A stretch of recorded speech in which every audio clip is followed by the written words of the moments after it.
episode 004 of the David Squared podcast. As always, my name is David. And my name is David. Hi guys, I'm Indika. Wait, who are you? Yeah, who are you, man? How'd you get in here? Hold on, we're gonna mute you for a second. What is this guy? Dude, I don't know. Do we do guests? I think we do guess. I don't really know. Yeah. Right. Want to just like give it a Wait, shot? Did one of us invite you on as a guest? I kind of just ended up here. I fell from the sky. Okay, I guess we're doing this, I suppose. Alright, our topics were going to be Valentine's Day and board games, but apparently we need one of your topics now. I guess since we're in a snowy situation, I guess snow days. Snow days, yay! Now we've got all three topics. We're professionals here. We definitely knew that we were having a guest on before we started recording. We planned way ahead. Yes. Yes. I planned ahead by calculating where I would land. Yes. In this. As usual, let's go around to talking about what is new. David, we can start with you if you'd like. Well, I got COVID recently. Even though I'm vaccinated and everything, I've been out for school. I'm going to be out for school all week, and okay, this is the part where I push the computer slightly farther away from me. Yeah, I'm pretty sure we're distancing like 6 miles right now. So. Yeah, you see, pushing this computer away from mine would be slightly an issue. It would go outside my house. Yeah, Okay. Outside computers are the new meta. Oh, wait. Oh, yeah, dude. It's actually ice cold out there, so it would equal better storage processing rates. See? That's what I mean. Yeah, I'm on the 3rd day right now, and honestly, I feel perfectly fine. I'm just still being careful, of course. Yeah, I can just... I like that. Oh, go ahead, Indika. Yeah, I can just imagine, like an ad for it saying, the new heating solution from Intel. Throw your computer outside.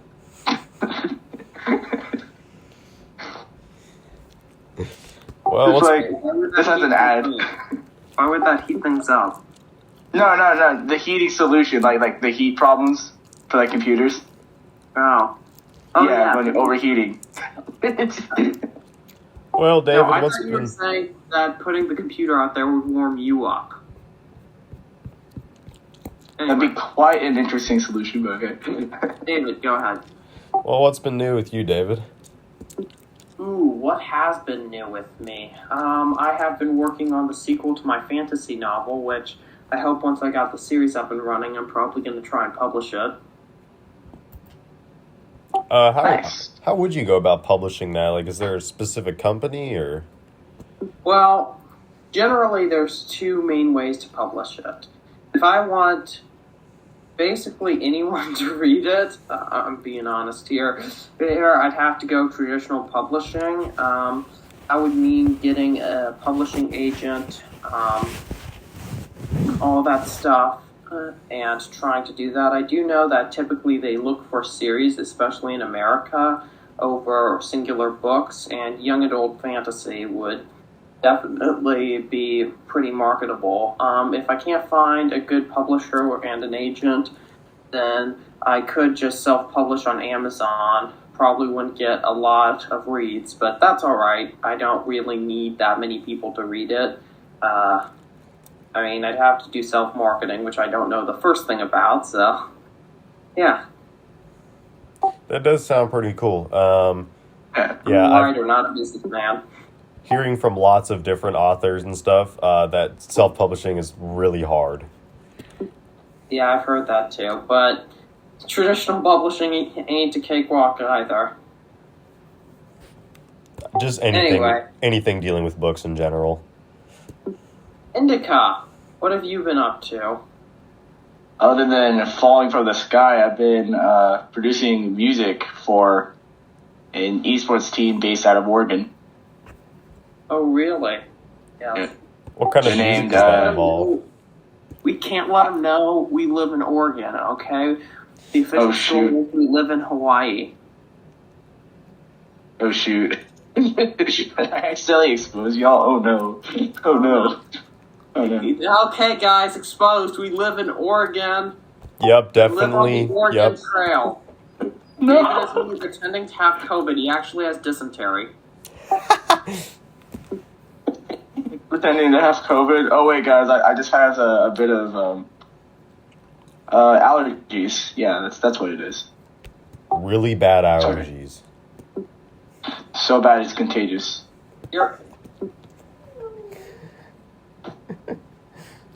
I know. Yeah, you can really be allergic to allergies. You read anything good recently? I've been rereading the Harry Potter series. I am on book 2. I'm most of the way through book 2 on my winter break reread of the Harry Potter series. It's slow, but it's getting there. Yeah.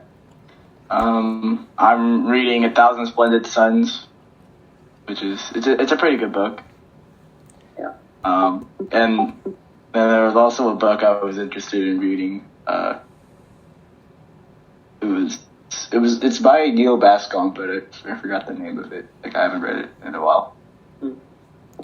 For ELA free reading, I've been reading Splintered, which is the part 2 series of Spliced, and so far I really like it. I have no idea what any of those books are, so yeah, I guess those come David Squared cautiously recommended. Good cautiously recommended. Oh boy. Yeah, I remember, should I tell them about the water balloon story? Yeah. Alright, so band camp, we have that before, because we're a fairly small band over in Anonymous High School, and we have a water balloon fight during band camp. It's an annual tradition. Under the motto, the water war isn't over until the last water balloon is thrown, swiped 2 water balloons from the big water balloon fight and have been keeping them in my kitchen ever since. Band camp was in August, that water balloon fight was. It is now February, and I still have those. I consider that quite the accomplishment. I would have simply thought that they would have just, the plastics would have degraded and just disappeared. I know. Well, here's the deal. With water balloons, if you want to store them, first of all, a little lesson about the environment. Pick up after your water balloons. Otherwise, they'll just sit there for a whole year. But seriously, the thing is about water balloons, I was researching how to store them, and you do want to store them in water because over time something with the pressure can make them pop if they're not in water. So, yeah, I've been storing those 2 since then, and I'm planning to use them next water war. That'd be pretty funny to get hit with a year-old water balloon. Yeah. Old water be like. And any interesting stories, Indika? Interesting stories. Yes. Should have thought of this before I came crashing into the studio. Yeah. The 6-mile-long studio, so that I don't get David's dysentery. Yes. I kind of broke the vending machine down the hall. I'm really sorry about that. You're the one who broke the vending machine? How did you do that? Long story. So I landed, right? Was kind of confused where I was, and I went I headbutted the vending machine in panic and confusion. Wait, I'm confused. Is this the anonymous high school vending machine or the 6-mile-long recording studio vending machine? 6-mile-long recording studio vending machine. That's why I'm here. Yeah, we have Actually, in case you're wondering why our audio quality is so bad, it's because our recording studio is 6 miles long. Yes, it is. It is very hard as an audio engineer, professional audio engineer, to set up microphones 6 miles long. Yes. All right, so that's it. All right, first topic. I guess we should start with Valentine's Day and February in general. So, fun fact: I do not like February as a month. I think that there are two good things about February. Number one, it's short, and number two, every 4 years, Leap Day comes around. The problem is, those two good things cancel each other out. Because when there's Leap Day, then the month ain't short anymore, and when the month is short, there's no Leap Day. Wow, that just means February is just terrible. February is terrible. You just know way to sugarcoat that. October, however, is the best month, but we're not in October now, are we? See, another thing that's bad about February is the weather, okay? Very cold. Yeah, but it's weird, because in January you have freezing cold weather, right? Right. In March, you have unpredictable stormy weather. In February, you get both. Hence the Snow Day podcast. Yeah. Yep. I mean, it was cold enough. I was plowing some snow this morning. It was cold enough to where, my eyes started watering, and then they would, my tears would freeze on my cheeks. Oh, dang. It was kind of miserable this morning. Yeah. Well, more proof we live in Hawaii.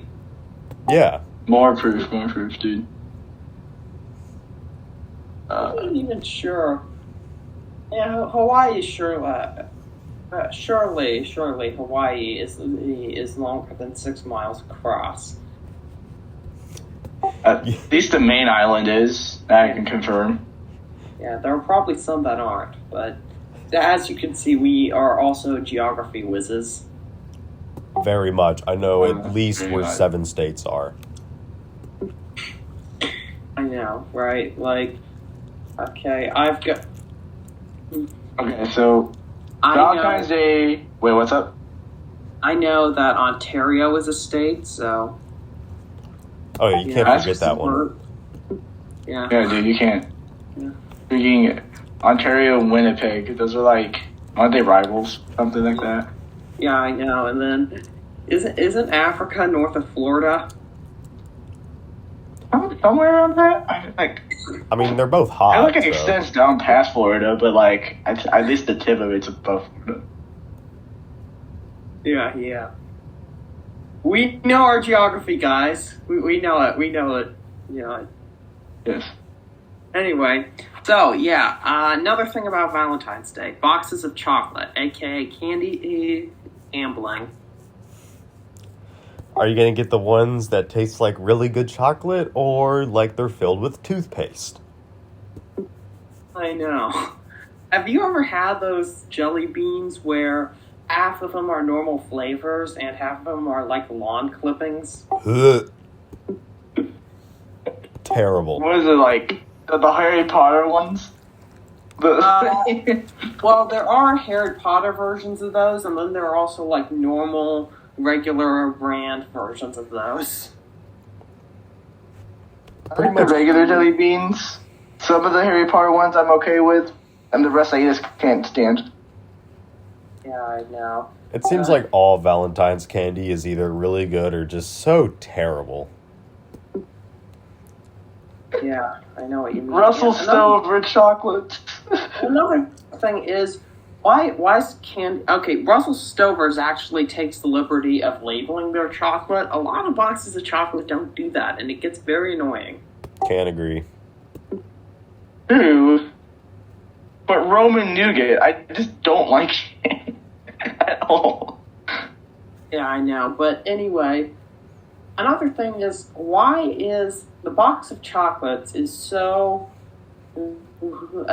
quintessential to Valentine's Day, but it's also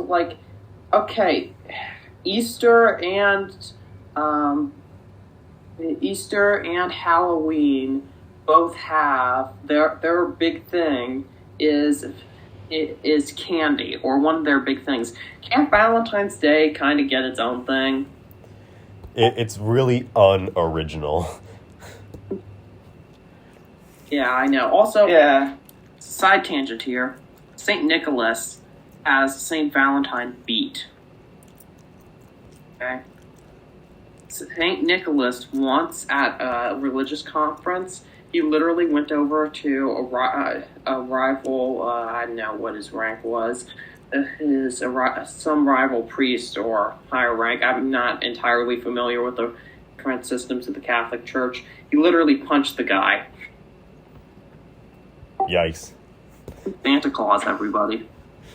Santa Claus is coming to town. Gets sucker punched. Going to jail. See, that's the problem. He did actually go to jail for that.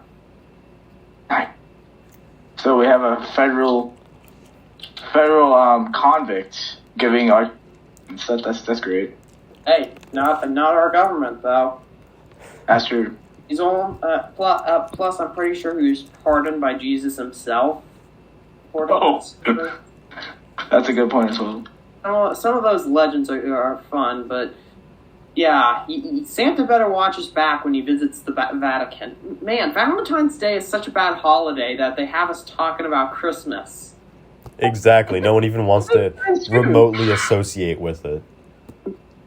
Yeah. Another thing about Valentine's Day is what it does is it is adept at inflating, right? Because if you're in a relationship, you're stressed, and what are you stressed to do? Give people who sell Valentine's Day stuff money. If you're not in a relationship, you feel sad enough to want to be stressed into giving Valentine's Day people money. There's literally like no good side of it. It's like if you're in a relationship, it's bad. If you're not, it's still bad. Yeah. Sigma male moment. Yeah. Sigma male moment. Don't have relationship. Yeah. I know. You actually around Valentine's Day, upcoming is our school sweetheart dance. Yep. Ooh, fun! I can't wait. That's the same over. That's the same over in Oregon, bro. Like actually, we're having it pretty much the same weekend. Yeah, I know. But by the way, in case you're wondering, our recording studio extends from Oregon to Hawaii. That's Canada now. Yep. That's Canada now. We know neighbor each other. We gotta make a lore book of. Yeah, do we actually do, David? We gotta both Davids. We gotta make like an actual like lore book about our recording studio. We do. I could put my writings on demons in there, but we have to release it after the next Halloween episode. Yes. Which I probably will be extradited by the authorities for my incident here, but I'll try and make contact. Let's see here. But yeah, Valentine's Day is kind of a chaotic holiday in general. And another thing about it, I know it's one of the ones that sitcoms like to do specials for. It's one of the big three. When you're watching a sitcom, sorry, I'm a big sitcom nerd. They usually do a Halloween special, at least the good ones do. Then they typically do a Christmas special, and then they'll typically do a Valentine's Day special. Another thing too about it is sometimes they will do an Easter special, but it's actually quite rare, unless your Halloween special is an Easter special and a Valentine's Day special. But we're not talking about Brooklyn Nine-Nine here. I mean, Yeah. a Valentine's Day special for like a sitcom makes a lot of sense though, because it kind of like stirs drama, which is really a massive part of sitcoms. But stirring drama in real life ain't always too fun. Another thing you'll notice about sitcoms actually is they tend to drop off on the holiday episodes as it goes on. Like they'll start by doing the full rotation of holidays, and then they'll drop Easter, and then they'll drop Halloween, and then they'll drop Valentine's Day until all they have left is their Christmas special. Actually, Thanksgiving is another one they tend to drop, depending on what happens. Actually, moving into our next topic, we had, do we want to do board games or snow days next? I think board games could be fun. Yeah, board games could be fun. All right, board games are fun. So, David, tell us some board games. So I actually want to start this with a question. So let's imagine this scene. You're sitting around with your family. You have chosen a board game. What board game will make the entire family turn against each other and just start yelling at each other? What's the one that causes the most anger? Oh gosh, Monopoly. You're good at this. Monopoly is decent. I don't know. The old version of Life is another one. The new one's too easy, but the old version of Life was pretty hardcore. I can do that. The old version of Life. I don't think I've actually heard of that. Oh, you don't sit around, my friends, for a tale of how life went through a metamorphosis from becoming a hardcore, high-stakes game to compete with Monopoly to basically it's life for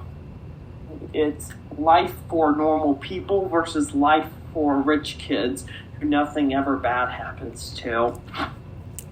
So, in the original version of Life, there are a number of things that happened.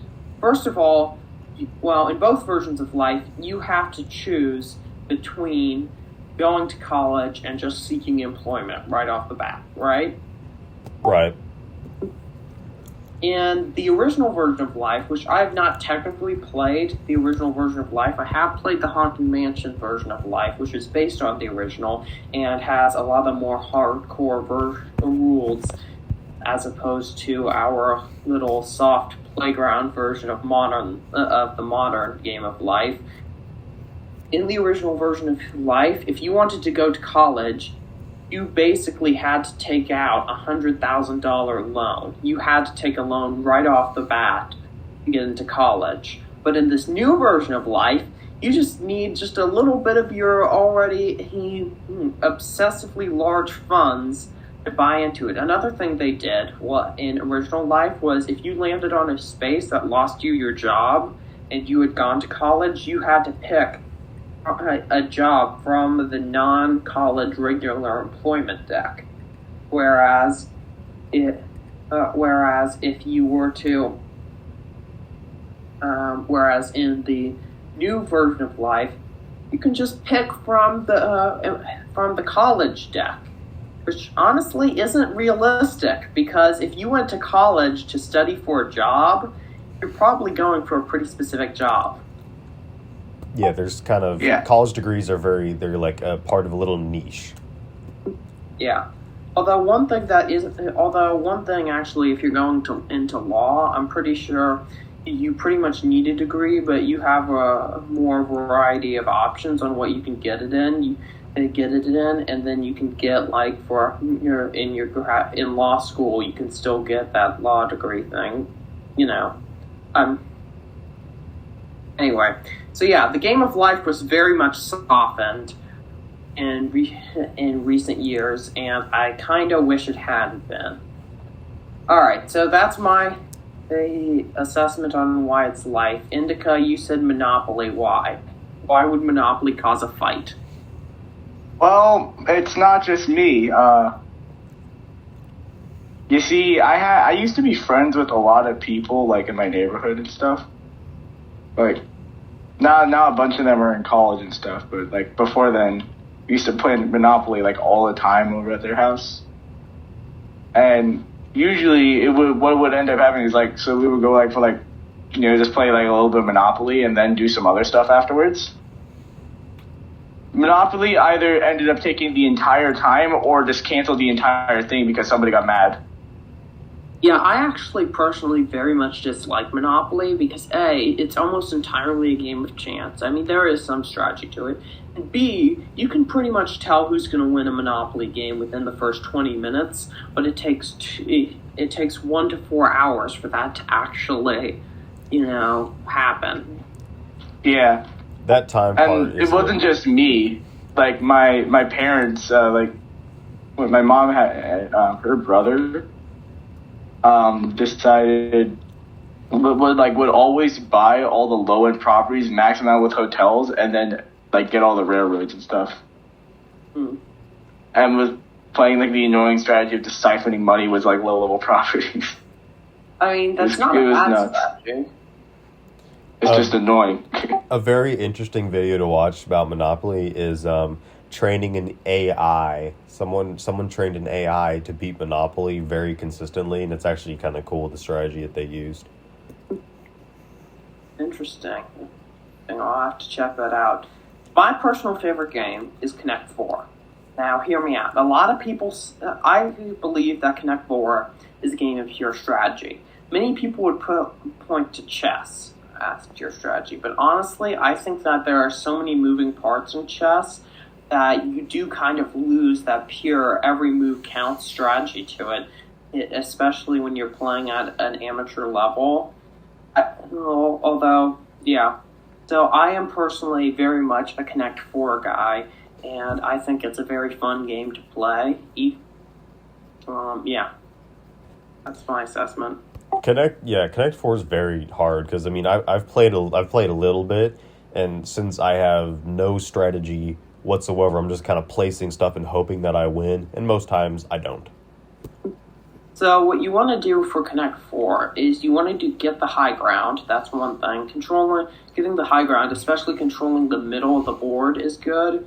You also want a bunch of diagonals, and there's also the 7 shape. If you can get the 7 shape where you have 3 diagonal intersecting with 3 sideways, that basically sets up a trap that's impossible to escape, depending on whether or not they can set up their own little thing to fall into. But you want to get as many 3s on the board as possible, so you have as many chances to win as possible. Yeah, so it doesn't end up like I know with tic-tac-toe, it's very there's a lot of chances to end up in a stalemate, but Connect 4 seems like it kind of eliminates that stalemate possibility. There is a possibility, it's just very difficult. I have stalemated, though, before in Connect 4. Clue. Thoughts on Clue? I've never played it, but I've heard good things. Never played it, but heard good things as well. Wow. Alright, I'm going to tell you this right now. Business law. It's a class I'm taking right now at Anonymous High School, which is definitely the name of our high school. Yep.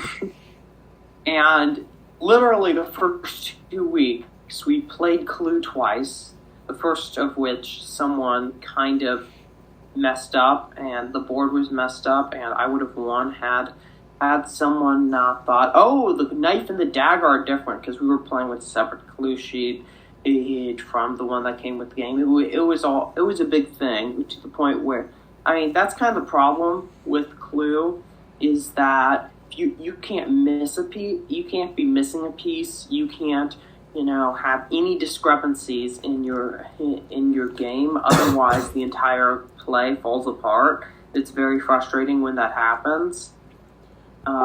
It's not like Monopoly, where if you lose a piece, you just put in like a red Skittle. Yeah, no.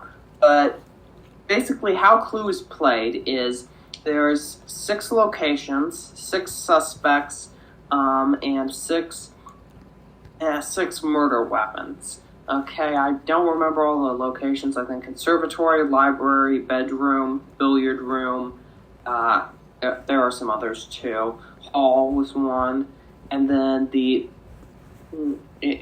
there was and the study. Those were them. And then the suspects are I think Scarlet, White, Orchid replaces White and more modern ones. Basically, there's a bunch of different ones, and you have a share of the cards. And there's a suspect, and basically the suspect, the weapon, and the location the murder happened in is in the clue envelope in the middle, and everyone has the other cards. So basically, through various guesses and deductions, you're supposed to figure out what cards no one has. And how I always play it is, and the way you do it is you go to certain rooms to guess certain people and objects, and when you do that, you actually, go to certain rooms to guess certain people and objects. If someone can prove you wrong and say, no, your guess is wrong because I have a card in my hand that proves it wrong, then they have to show you that card. But if none of them are that way, either you have the card or it's in the middle. So the strategy I always use is bluffing, where all but one of the variables I have in my hand, so it can't be proven wrong, so I know what I'm going to get. Huh. Very cool. Yeah, it's a fun game, and business law is a very, very weird class. I actually invented a game called Chicken Factory last year. Fun game. Let's see. Business law. What is that? What's that even entail? Well, it's called business law, but really it's just in the business category of classes, and it's basically kind of an intro to law, but also a class on the game of Clue, and maybe a crime podcast class. I don't know. It's weird. Anyway, sounds pretty cool. Time for our final topic of the afternoon. Indika, you said snow days. Perfect opportunity to play board games. Let's head back to board. I'm kidding. No. Snow days. Please, Indika, enlighten us about your thoughts on snow days. My thoughts on snow days. I feel like they should definitely keep them. It's just like, I feel like whenever they do like call them, right? They should be better about like calling them, because like sometimes like they'll just call them around like 6 o'clock in the morning when you're already like getting ready to go to school. And then there was one time they called it like at 7 a.m. right before we left to go to school, and it was like, bruh, you know? Well, a lot of that depends on bus routes. If buses, from what I understand, if a bus cannot make it to school, then they'll cancel it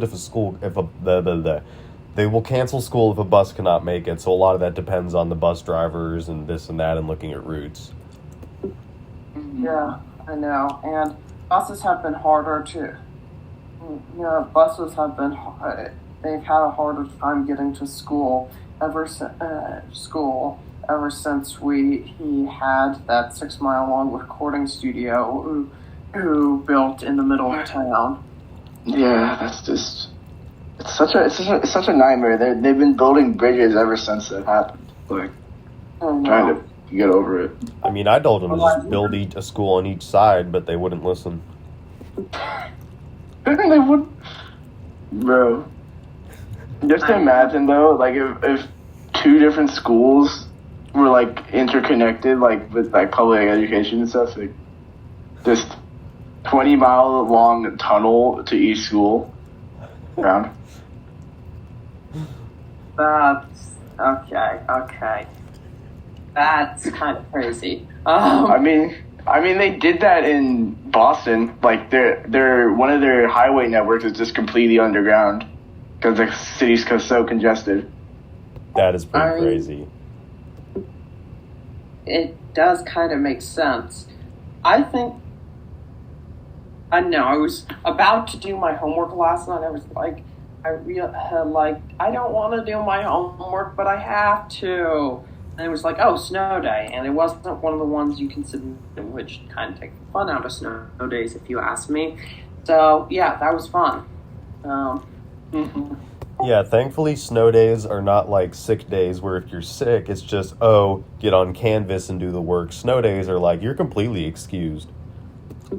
I know. And they were talking for a while about doing virtual for those. And first of all, that's a crime against childhood, and whoever suggested that should be publicly flogged. But aside from that, I'm kidding, of course. I don't think that's a good idea, okay? Obviously, whoever that is, we should just take them up in a helicopter and toss them into the middle of the Pacific, okay? Exactly. Anyway, yeah.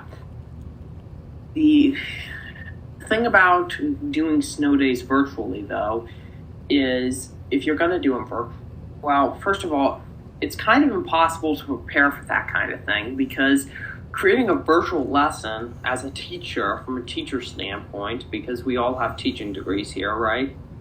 Yep, I have 3. Yeah, so as teaching, I don't have a teacher's degree, but I do have an electrical engineering degree. Maybe I'm in the engineering part of the school. I don't know. Anyway, but it's very different in creating an in-person lesson versus a virtual lesson, and also another thing is just because you can do it virtual doesn't mean you should. Because fun fact, virtual schooling sucks. Okay. I did it for a year last year, and yes, it can agree, it sucks. Mm-hmm. Yeah, take it from a bunch of fresh senior Moors, fresh junior Moors. We're not fresh senior Moors yet. Okay. Actually, I'm pretty sure Indika is a fresh senior Moor, but that is true. That much is true. Yes. Anyway.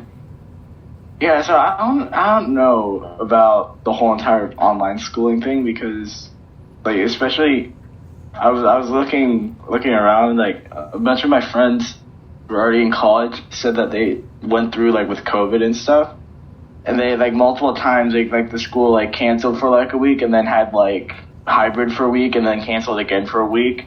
And he said it was messing up his sleep schedule because sometimes he would just stay up studying for, like, tests and not have to worry about waking up super early just to get to class. And then he went from that to, like, having to get up super early for class, going there, and then, like, going there only half the time, and then the other half they were online. It was just confusing. I mean, did you hear some of these colleges were actually charging their students for dorm rooms, doing those dorm room fees, even though they literally could not access their dorm rooms during COVID? It's stupid.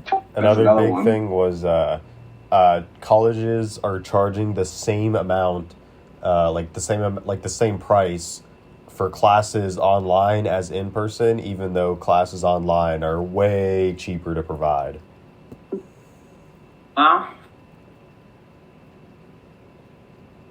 Well, I mean that's why, dude, college private institutions and stuff, like, some of them most of them are for profit. Another crazy thing is, so a lot of people said that they'd rather just go back to a virtual than endure hybrid again. But personally, I actually think I don't like hybrid by any means. It's a headache, a mess, but honestly, like, it's at least good to see people sometimes, you know? Mm-hmm. That was something with what am I trying to think of? With online is that, so, like, sometimes what I would do is that I would finish my online schooling, and occasionally I would just, like, I would drive to the school and sit in the parking lot just so I could, like, hang out with my friends at the end of the day in the parking lot of the school. Just because, I mean, it like doing fully online is so tremendously boring when there is no one to talk to. Actually, there was a period of time when we had online schooling and then regular cross country. Just we would meet normally for cross country practice. So I would literally be driven from my house to cross country practice, at the school that was not being used for school. Yeah, it's pretty funny to think about. Mm-hmm. But back to snow days. Until yesterday, I never really understood. They kept talking about built-in snow days where they would take off time from the end of the year, and there was this whole thing how that happened. I remember one year the snow days went crazy. It feels like there are years where we hardly get any snow days. There are years like I think this year is shaping up to be where we get a few snow days, and then there are years where it's like snow, snow, snow, snow, snow. That was kind of 8th grade year, I feel like, because, man, I just remember that we even had to, like, add, like, 5 minutes to the end of the day just to be able to, like... Yeah. 5 minutes we didn't use, I would like to add. Oh, yeah, I mean, the 5 minutes were there. Did we use them? No. Yes. And